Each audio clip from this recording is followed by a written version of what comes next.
It is Saturday, November 13th in the NBA, and we're going to get back after it with some player props and over-unders you guys should consider taking. Yo, what's going on, everyone? This is Austin from Calling Our Shot. Truthfully, today is one of those days where I wish we were one of those other channels, one of the ones that just pretends that bad days don't happen. And, sadly, that's not the Calling Our Shot brand. That's not what we're going to do. We're always going to be transparent. So without further ado, I wish I didn't have to do this, but we have to, and we're going to recap. Now, yesterday was 2-5. We basically had the reverse sweep in player props. In the video, I did add Dean Wade's under in the comment section. That one cashes, and the Cavs apparently to be the only team that we can rely on these days. Now, if you listened to the video yesterday, you heard me talk about Anthony Edwards and Anthony Davis, both of their point props. Now, I didn't expect the Timberwolves to blow them out, but what I had talked about was shot attempts. I said these guys are shooting 20-plus times a night. Yeah, best I can do is 13 and 11 shots for each of them. You're not going to hit an over. Anthony Davis got close. I think he had 22 points, but you're really not going to hit an over with only 20. When you're relying on 20 attempts and you only get 13 and 11, it's not possible. But like I always preach, bad days are going to happen. I'm sorry if you guys tailed some of my plays and you lost. I apologize, but bad days are going to happen. The NBA is a long season. It's 243 days. We're less than a month in. I mean, it's November 13th. The season started October 19th. So you can't expect to have a good day every single day. And if you are having only good days, maybe shoot me a DM because I don't know if I believe you. But we're going to get back after. If you're new to the channel, consider subscribing. We're almost at 13,000 subscribers. That'd be awesome to hit 13 on the 13th. That'd be pretty sweet. Click that like button too and comment your favorite play down below. Just like my boy Rocky. He gave you this winner. Jason Tatum under 27.5 points. Easiest bet you can make in your life. And boy, was he true. It was cashed. He had 27 points on the dot, hitting on the hook. Congrats to you, Mr. Rocky. We're happy for you. Hey, it's still cashed. A winner is a winner. We're time to dial in. We only got 4 plays today. We're going to limit the slate. 2 player props, 2 over-under picks. And the best bet segment, yeah, that's getting retired for today because we just cannot catch a break in that segment. And I don't know. But we're going to get back after. And last note, we will not have an NBA video on Sunday. It's not because of the losing streak. I'll be at a wedding this night and out of town tonight. So we won't have an NBA video, but there's plenty of college football videos and NFL videos coming up live. So make sure you're checking those out. And let's get after it. Also, follow us on Twitter at Calling Our Shot. We're only 200 followers away from 5,000. Now let's dig in. We're starting with Reggie Jackson, taking his over 18.5 points, minus 116 on FanDuel. Now Reggie Jackson, not Randy Jackson, has been cooking recently. I'm going to keep riding with the trends because that normally it's normally how I do it, and we're going to keep doing it. Jackson has hit this over in 5 straight games, and that includes 2 of them versus today's opponent, the Minnesota Timberwolves. He had 20 and 29 points, I believe, about a week ago. Now, similar to Anthony Edwards from yesterday, and hopefully this trend doesn't die like it did with Edwards, you got Reggie Jackson. He's shooting the ball a ton. He's the second scoring option on this LA Clippers team.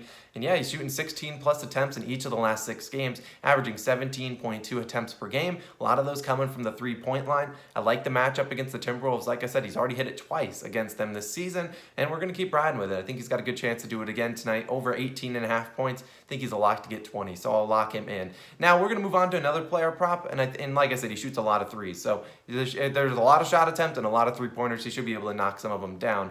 And we're going to move on to another one. Franz Wagner, under 1.5 three-pointers, minus 135 on DraftKings. So Wagner, if you don't know who he is, he's the first-round pick for the Orlando Magic out of Michigan. And he has looked honestly pretty good this year. And I'm happy as like an Orlando Magic kind of closer to where they play. I'm happy with him. He's been a good first-round pick, and in comparison to what they've done in the first-round picks recently, he's been pretty good, although Cole Anthony has looked like a pretty good stud, pretty good sleeper. But since his early start to the season, kind of cooled off. Now, and I understand he's finally understanding the NBA grind, and rookies tend to, start off hot, and then they start to really falter as they have to play basketball every other day or whatever. And I understand. It's a tough life. But he's gone under this in 4 straight games, including 2 games with 0 three-pointers the last 2, and that includes the game he only attempted 1 three-pointer. Today he takes on the Wizards, who have been running people off the three-point line. You get even near it, they just run at you, and they make you go into the paint, and they're giving up the fewest three-pointers per game in the NBA, and at 8.9. Now, every other team is at 10+, but they're allowing only 8.9 a game. Franz Wagner, the last couple games, he really hasn't been attempting a whole lot of them. Like I said, he had 1 three-pointer attempt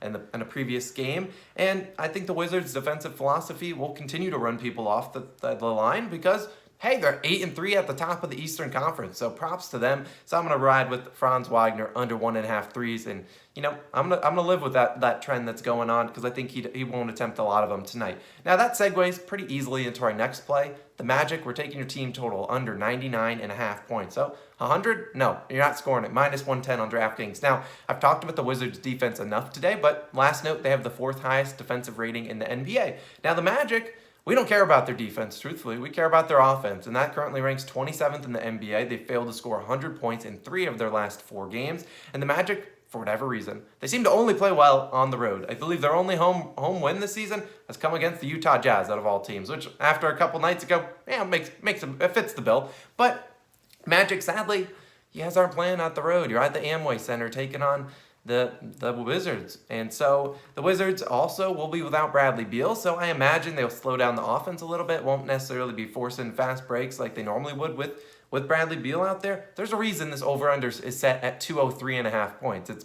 because it's the Magic and the Wizards without Bradley Beal. They would get a low-scoring game. And the Wizards, they've held each of their last 3 opponents under this line, under 100 points, even to good offenses. And the Magic, I would argue, are not a good offense. They've held the Grizzlies to just 87 points, the Bucks to 94, the Cavaliers, who scored only 94 as well. Give me the Magic team total under, and Franz Wagner under 1.5 threes. Love both those plays. Now, my last play of the day, which we'll talk about, is the Boston Celtics. I'm taking their team total, taking it under 101.5 points. Now, Celtics are taking on the Cavaliers team, and they're basically the only team we can trust these days. The Cleveland Cavaliers playing really, really well. Now, the Cavaliers, one of the better defenses in the NBA. Currently 8th ranked defense, and it shows. They finally and I think they're arguably better than the 8th ranked because they finally got Isaac Okoro back, one of the best perimeter defenders in the NBA. And Evan Mobley, the rookie, third overall pick, he's looked very good so far, especially as a defender, quietly turning into a very good quality perimeter defender and someone that can block a bunch of shots. And oh yeah, they got the Fro down there. Now the Fro, he's not afraid to get dunked on. There's probably YouTube clips out there of him getting dunked on, and that's because he's not afraid to contest the shot. And you got to love that if you're betting a team total under. This guy is going to attempt and block every shot that comes into the paint. And that's awesome because I love the Fro. Now, I kind of ruined his stat line, but he's still playing good defense. Now, the Cavs played the Pistons yesterday. Yeah, held them to 78 points. Now, that's not too impressive. It's the Pistons. But the Wizards, they played them a couple days ago. They even lost, and they allowed only 97 points. The over-under for this game, similar to the Wizards versus Magic game, set at 203.5 points. Sportsbooks expect a very low-scoring game. Now, that alone could be enough to take the Celtics team total under 101.5 points, but also Celtics on the second half of a back-to-back. Not only did they on the back-to-back, they also played in overtime yesterday, beating a Giannis-less Bucks team, and I'm going to take them. They're traveling. They don't have to travel far, Boston to Cleveland, but still they have to travel. They could come into this game tired, and thus I'll take their team total under and lock it in. Celtics under 101.5 team total points. Now that'll wrap up this video. As a reminder, there is no NBA video tomorrow. So don't come into the comments tomorrow morning or whenever saying, Austin, and unless you want to troll me, which there are people out there that do like to troll me, saying, where's the NBA video? Because I'll just be shaking my head.